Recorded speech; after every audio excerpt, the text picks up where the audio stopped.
I chose APU for a variety of reasons. It was close to home, it offered small, intimate class sizes, and the greatest of all, it gave me the opportunity to complete both credential and master's degree. And not just any master's degree, a master's degree in educational technology.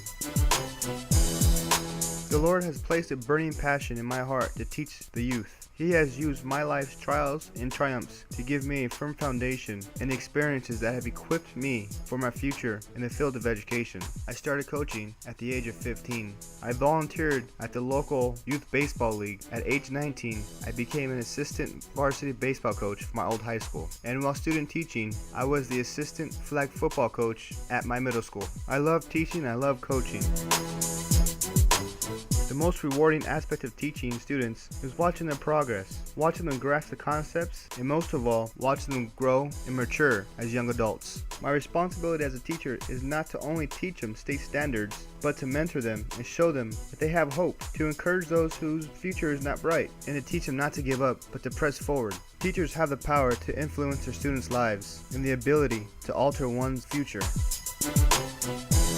I entered APU's educational technology program with a below average knowledge of technology. However, at the end of this program, I have accumulated tools and the ability to use those tools in the classroom to educate my students and bring the curriculum alive. I am not a digital native, but I know all my students are, and I have to use technology to reach them. However, I could not learn without the proper support of professors, classmates, and family members.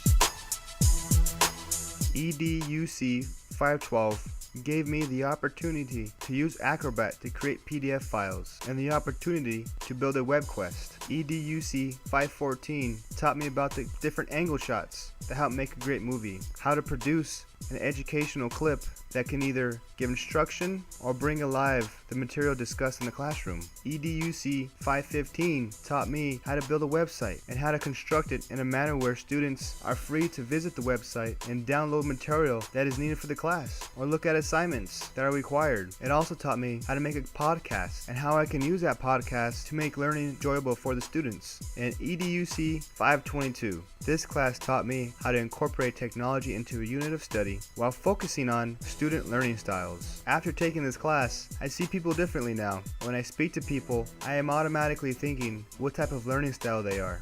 Ultimately, Azusa Pacific's educational technology program has given me many tools and experiences that I will never forget and that I will continue to use to help others and to further my career.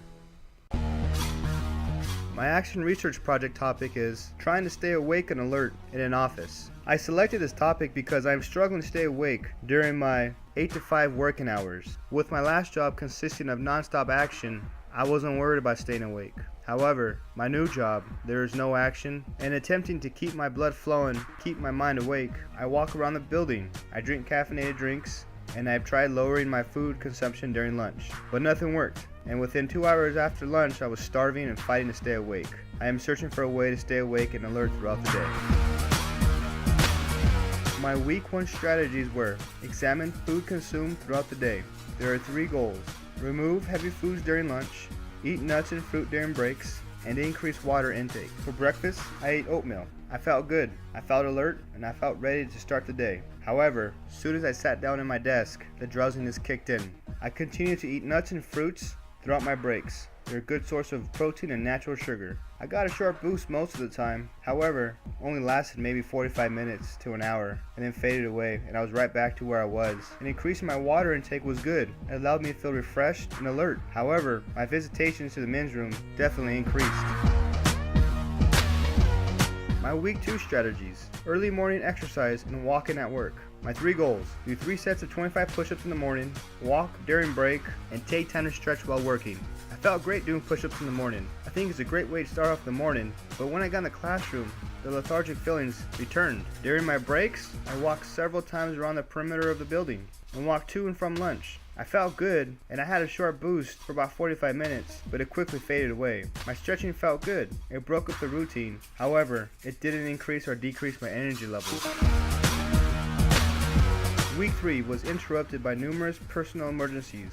resulting in the termination of my action research project. However, after conducting the 2 weeks of strategies and attempting to stay alert and awake at my new job, I did not find one or multiple solutions in maintaining my energy levels. I believe my struggle with staying alert and awake is a direct result with a change in environment and job duties. I am currently working in an office. I no longer am responsible for maintaining the peace in a classroom, lunchroom, or any other place my student venture to. I do not have to worry about being attacked or placing myself in my students' crosshairs to keep others safe. In conclusion, my body was used to non-stop moving environment involving frequent attacks on myself, staff, and students. As a result, I subconsciously maintain an extremely high level of adrenaline, alertness, and awareness on a daily basis.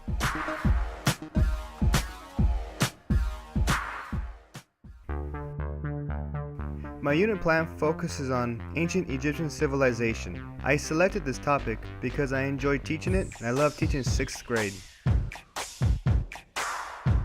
My goals are simple. I want the students to make connections from ancient Egypt to the modern world. I want them to make their own observations of ancient Egypt. And I want students to understand the social hierarchy not only affected ancient Egypt, but is present in our own society. And I want the students to recognize the influence of religion on society throughout history. And ultimately, I want students to make connections from the past to the present. The purpose of my unit plan is to allow students to make connections and to understand that technology has not always consisted of cell phones and internet and iPads, but that in history, technological advances were inventions of writing, inventions of the wheel, and the development of tools to help farmers irrigate their crops, for hunters to hunt, and gave the Egyptians the ability to build magnificent monuments, tombs, temples, and one of the greatest civilizations in the world. Another big idea is to get students to see and understand the connection between ancient Egypt and modern society. Students will be able to see the connection on the back of the $1 bill, seeing pictures of the Washington Monument, and the preservation of the deceased, known as mummification.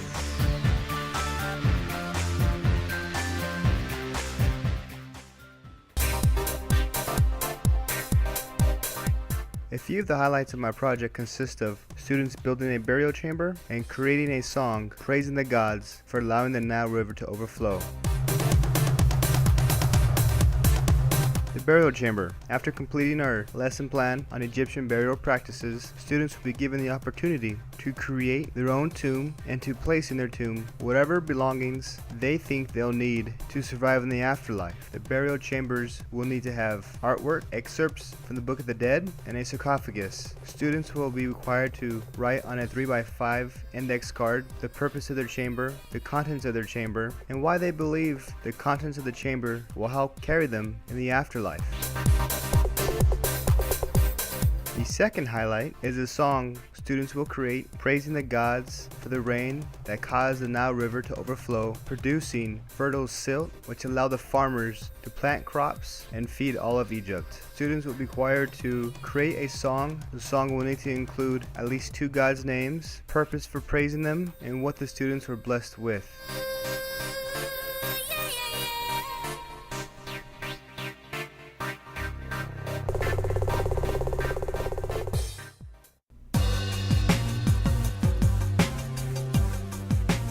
These 2 projects are just 2 of 7 that students can select from. Each project is geared toward a specific learning style. However, students are free to select any project they wish. I will review the rubric with the students in order to ensure they understand the process in which their project will be graded.